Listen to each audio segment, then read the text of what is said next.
Hello all and welcome to Team 18's Band in a Box project proposal. I am Jordan Adamson and along with Lee Peterson we make up Team 18. Now I'd like to give you a brief overview of what this presentation will include. We'll start off with our problem definition statement. We'll then have a look at our decision matrix, which helped us determine which group of instruments to move forward with. We'll discuss our requirements and constraints, and then we'll have a look at our design goals and selling points. From there, we'll dive right on in to our proposed designs for our instruments. We will finish off with a conclusion and list any references that we have. Each team member must build an instrument to play at least one part in the song Alma Mater.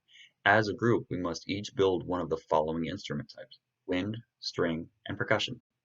These instruments will need to be built within a budget for cost as well as material allocation. Each instrument must be capable of accurately playing all of the notes within their part of the song.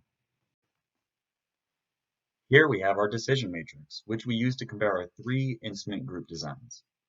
Instrument group 1 includes a xylophone, slide guitar, and flute. Instrument group 2 includes a thumb piano, clarinet pipe instrument, and a framed harp. Instrument group 3 includes a gongo ray, pan flute, and box guitar.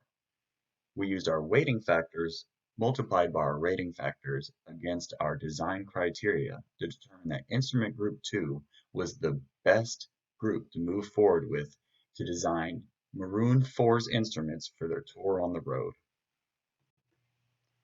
We identified the following design requirements for our Band in the Box project.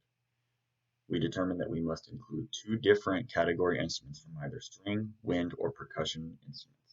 Each instrument must be capable of playing all required notes in their part. All instruments must be sized to fit in a 2-foot by 2-foot by 2-foot box, and the percussion instrument must be pipe or bar based. We use the following constraints in our design process. Each instrument must cost under $15 to build.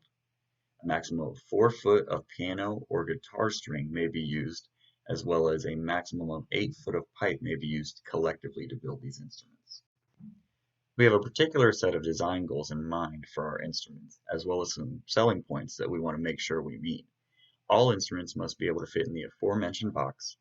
They must be able to play the notes for ASU's alma mater accurately and consistently. They are designed to be easy to both transport and play by the musicians. And we want them to have appealing designs that rock stars can appreciate. I'm proud to introduce our first proposed design for our instrument group, which is a thumb piano, which utilizes brass bars supported cantilevered between two pieces of wood, which is then held with fasteners to a larger wooden base. And now for more on our thumb piano.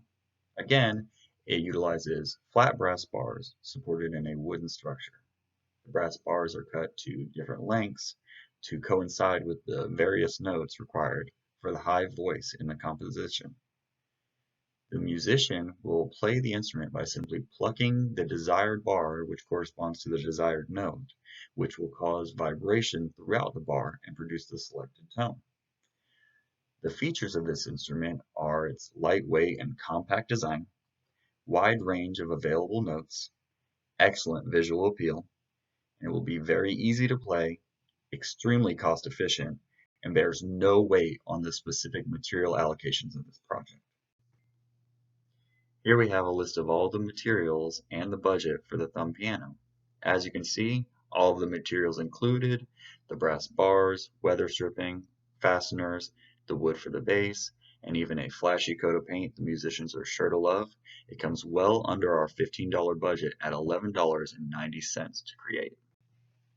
Here you can see the equation that I used to determine the different lengths of bars needed to play all of the notes in the high voice portion of Alma Mater, all the way from our highest frequency needed at 587.33 Hz with a length of 9.19 centimeters, down to our lowest frequency of 293.66 Hz with a length of 13 centimeters.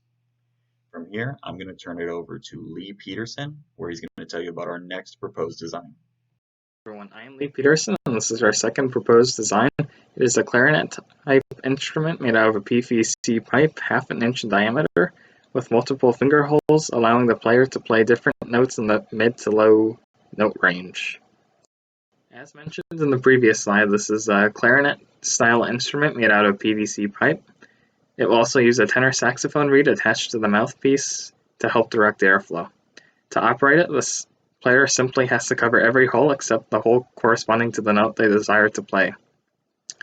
Some features include a small profile that makes it great to transport. It's very quick and easy to learn how to play. It uses a reed to help direct the airflow, as mentioned just a few seconds ago, and it will be very cheap to produce. For design number 2, we have a fairly short bill of materials, only including a PVC pipe with a 1/2-inch diameter, a tenor saxophone reed, and paints for a grand total of $386, which is far below the $15 limit. On the right-hand side, we have the formula I used to figure out the lengths of where each keyhole should be on the clarinet, including end effects, and a chart of each note in the mid to low note range and its frequency. Thank you for your attention, and we hope you will enjoy watching Maroon and Gold 4 playing our instruments live in concert.